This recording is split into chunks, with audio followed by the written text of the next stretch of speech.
It is Monday, April 15th, and the Dawn Report with a little bit of a twist is back in your life. I am at Modi, and I'm going to have 4 home run predictions for you guys to lock in. And I'm also going to have 2 strikeout props for you guys to lock in as well.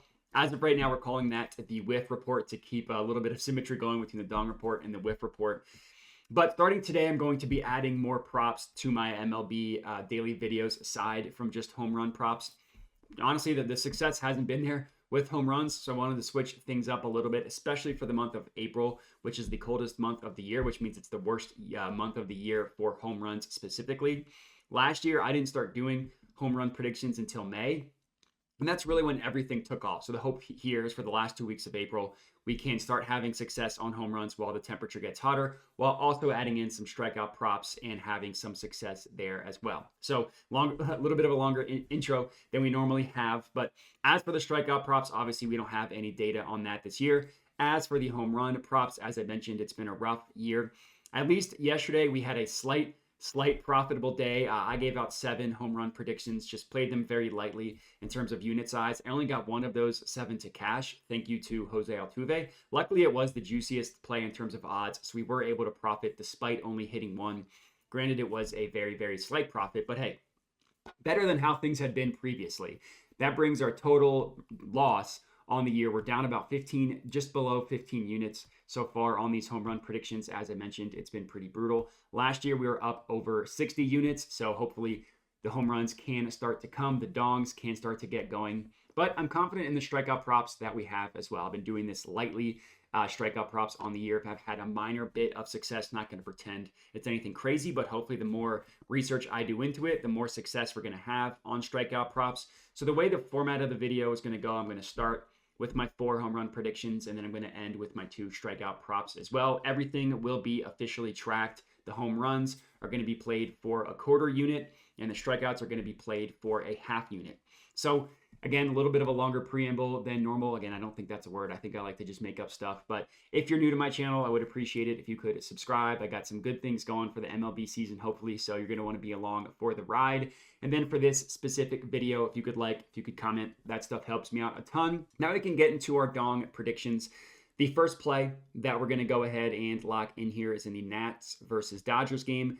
And I'm taking Shohei Otani to hit a home run plus 280 odds at FanDuel. I've been circling Otani. I haven't quite gotten him on the right night for him to hit a home run. Hopefully that is tonight. Despite the fact he's only hit 4 home runs in the last 2 weeks, but his advanced stats and all of his stats are absolutely ridiculous. Honestly, he should have like 7 home runs in this span when you just look at all his advanced metrics. Over the past 14 days, he's second in the MLB in terms of ISO rate, which stands for isolated power. He's got an ISO rate of 45.8% over the last 2 weeks, which is a ridiculous number. He leads the MLB in terms of barrel rate with a barrel rate of 28.2%. Anything above 15% is excellent. 28.2% is ridiculous. He's second in the MLB in terms of number of balls that were considered hard hit. Number of hard hits, he's second in the MLB. So he's like at the top of the MLB in all these different categories.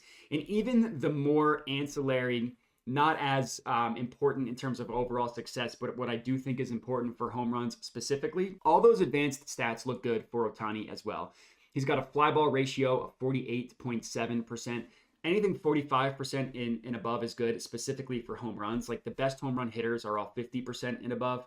So 48% is very good. He's got an average exit velocity of 96.1 miles per hour, which is ridiculous. Like for home runs, the sweet spot for home runs in terms of exit velocity is 95 miles per hour and above. Obviously, it depends the launch angle, and it depends where the ball was hit, like if it's pulled or whatever in the weather, all that stuff. But just if you isolate everything and you just look at like the home runs that were hit, the sweet spot to get above is exit velocity of 95 miles per hour and above, and his average is 96.1, which is crazy. He's also got an average launch angle of 21.5 degrees. The sweet spot for launch angle is between 25 and 35. So everything looks good for him to mash home runs. He's got 4 in his last 14 days, but I think that number should be even higher. So I'm honestly like, Otani is someone that you should just ride daily, because when he goes on a home run binge, you want to be along for the ride. Now, as for the pitching matchup, it's a little bit of an unknown with Mitchell Parker, who's a lefty making his season debut in his first start in the MLB. Historically, rookie pitchers have gotten rocked in their first start. So hopefully Otani is able to do that with a home run specifically. That's our first play. Next up, Royals versus White Sox. I'm taking Bobby Witt Jr. to hit a home run plus 350 odds at FanDuel. Witt is pretty similar to Otani in that he just has ridiculous advanced stats, despite not quite having the home runs to match those advanced stats. And that's something that I think is subject to change as well. The only player that has more hard hits over the last 14 days, that would be Bobby Witt Jr. He's got 28, which again, that's the only one above Otani that leads the MLB. He's second to Otani in terms of barrels with a barrel rate of 20.9%. That's obviously in the excellent category. And in this 14-day span, he's only got an ISO rate. He's got an ISO rate of 29.1%. That's still in the excellent category, but that still suggests that he's having a little bit of bad luck when it comes to home runs specifically, because everything else looks really good. Obviously mentioned the barrel rate. I mentioned the hard hit percentage and all that stuff. In his fly ball rate is at 51.2%. That's within the power hitters numbers in terms of fly ball rate. So everything looks good for him to hit a bunch of home runs. I'm guessing the one reason why he isn't smoking home runs is because his pull rate specifically is relatively low. It's in the high 20%.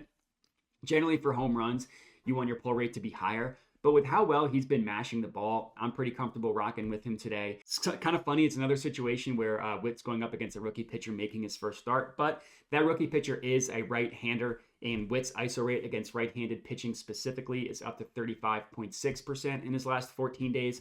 All of the home runs that Bobby Witt Jr. has hit, all three of them have come against right-handed pitchers. So let's hope this rookie pitcher gets rocked, and one of those rocks is a home run from Bobby Witt. Third pick, Twins versus Orioles game. I'm taking Gunnar Henderson to hit a home run plus 400 odds at FanDuel. So Henderson is the type of hitter where you really only want to take him when he's going up against a right-handed pitcher. Not that it's impossible for him to hit a home run off a lefty, but his splits are very dramatic between righties and lefties.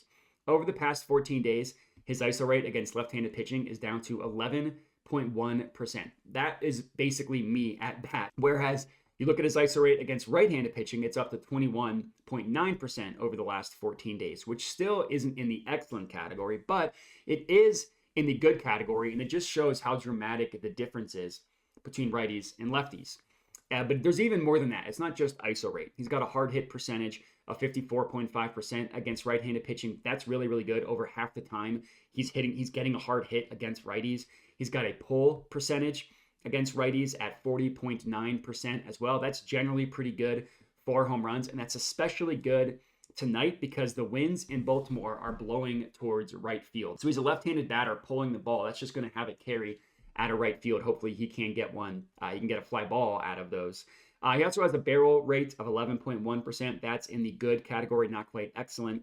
He doesn't have any history against the Twins pitcher, Louis Varland, but based on the matchup, it should be a pretty good power advantage specifically for Gunnar Henderson. So let's hope he comes through for us. Next up, our fourth and final home run specific pick, Willy Adames to hit a home run plus 450 odds at FanDuel. So Adames is pretty similar to Gunnar Henderson in that you really only want to target him, and he's significantly better against right-handed pitching than left-handed pitching. His ISO rate against righties is up to 26.7%. That's within the excellent category. And against lefties, they don't even have him at bat against lefties. He's basically not even in the lineup. Over the last 14 days, he's only got 2 plate appearances against lefties. Unsurprisingly, none of those he hit a ball for power. But if you look at his advanced stats elsewhere, pretty good. Barrel rate of 14.3%. That's just below the excellent category, but still considered good. He's got a fly ball ratio of 54.3%. That's awesome, while also having a pull rate of 51.4% as well. Both of those being above 50% is awesome when it comes to home runs to be hit. And he's going up against a right-handed pitcher tonight in Joe Musgrove of the Padres. Joe Musgrove is a right-handed pitcher who is worse against right-handed hitters than he is against left-handed hitters. He has a higher hard hit percentage against righties, a higher fly ball ratio. The only thing that's lower against righties than it is against lefties is his pull rate specifically, but that's really slight difference. It's really not that big of a deal. It's basically even between pull rate of righties and lefties. So pretty good matchup for Willy Adames. Pretty comfortable that he's going to hit a home run that does it with the Dong Report specific part of the video for home run predictions for you guys to lock in. If there's any guys that you like to hit a home run that I didn't mention, feel free to put them in the comments. I know some people have been commenting and have been doing pretty well with the home runs, so hopefully some of that luck you guys are having I can get. Now we move on to the whiff report part of the video, and our first strikeout prop that we're going to have of the season. Rockies versus Phillies game. I'm taking Aaron Nola over 7.5 strikeouts, plus 140 odds at FanDuel. It's going to sound like a homer pick going with a Philly, Aaron Nola, as I'm wearing a Phillies hat for my first strikeout prop. But he really has an excellent matchup against the Rockies. He should be able to strike out a bunch of hitters for the Rockies. Now, this one is admittedly going to take a little bit of a leap of faith. Nola has not had a good start to the year in terms of strikeouts. Now, two of the matchups were against teams that don't strike out a lot. That would be the Braves and the Nats. The Nats is a surprising part because they don't have good batters, but they also don't strike out a lot. But it still hasn't been a great start. There's really no way around it. Now, the baseball's a long season. Just because he's having a slow start doesn't mean that it's going to be a bad year. And he had an excellent end to the season last year. His last playoff start wasn't great. But if you look at the last basically 6 weeks of the year, Aaron Nola was on fire. And that includes also on fire specifically with strikeouts as well. He had a 4-game stretch where he struck out 8 or more in 3 of those 4 games. That includes a high leverage playoff game against the Braves where he struck out 8. And then as for the matchup today against the Rockies, it's a beautiful, beautiful matchup for him to strike out a bunch of batters. The Rockies strike out the 4th most in the entire MLB, specifically against right-handed pitching. They have a team strikeout rate of 27.5% against right-handed pitching. That's really, really bad. According to FanGraphs, they kind of list like the different categories for team strikeout rate. Anything that is 22% and below is considered below average. Anything that is 25% and below is considered poor, and anything 27.5% and below is considered awful. FanGraphs words, awful. And the Rockies is at the 27.5 number. That's awful. They also have the ridiculous 5 batters who strike out 26% of the time or above against right-handed pitching. So basically 5 guys who are awful in terms of individual strikeout rate. They also have 4 guys who strike out above 40%. So if there's ever a time to fade recent results and Aaron Nola gets going, it would be for tonight. Next up, Cardinals versus Rockies. I'm taking Ross Stripling to hit a home run. Not to hit a home run. Sorry, my brain's on auto control. Ross Stripling over 4.5 strikeouts. There we go. Plus 150 odds at Bet365. I really just think this is a really, really good price for plus 150 odds. Part of the logic for all these plus money bangers is if I go 1-1 on these strikeout props, we will be profitable. And that's something that we can do over time, right? Hit 50% of our plus money strikeout props, hopefully. So Ross Stripling, he's made 3 starts so far this year. He struck out 5 or more batters in 2 of those 3 starts. But what's pretty impressive about the 2 times he went over, they're not teams that you think he would do well against, right? He struck out 5 Rangers, who literally have the 2nd lowest strikeout rate in the entire MLB against right-handed pitching. And then he struck out 6 Guardians, who have the 9th lowest strikeout rate against right-handed pitching. So looking at the Cardinals, they're not quite in the awful category like the Rockies, but they do have a team strikeout rate of 23.6% against right-handed pitching, so it's below average on its way to poor. They also have 4 qualified batters who strike out 27% of the time or more against right-handed pitching, including 3 guys who strike out over 30% of the time. Now, I'm not going to sit here and say that Ross Stripling is one of the best strikeout pitchers. He's no Spencer Strider or anything like that. He's got a strikeout rate of 17.7% at this current moment in time. That's just considered below average, according to FanGraphs. But it's all a sliding scale, right? Like, he doesn't need to strike out 8 like Aaron Nola does. So his over-under at 4.5 is way different than Aaron Nola's at 7.5, right? Like I said, it's a sliding scale depending what the over-under is and all that good stuff. And another sign that's good for Stripling is he predominantly throws 3 pitches. Now, he has 4 in his arsenal, but he really throws 95% of the time: fastball, slider, and changeup. And if you look at the Cardinals in terms of weighted runs average against the average, they're below average in 2 of these 3 categories. The only one that they're not below average against is the changeup, and they're exactly average against the changeup. So it's not a situation where I expect them to mash him or anything like that. So I do think that he can get the 5 strikeouts, and for plus 150, pretty good odds. And that's all we got. So that's the whiff report part of the video. And that's everything. That's everything that we have for today. 4 home runs, 2 strikeout props. I send all of these plays out on Dub Club as well for $5 a month if you're interested in having plays texted directly to your phone. You don't have to watch the YouTube videos or anything like that. As soon as I decide what a play is, it goes out on Dub Club, or you can just wait and watch it for free on YouTube and on Twitter.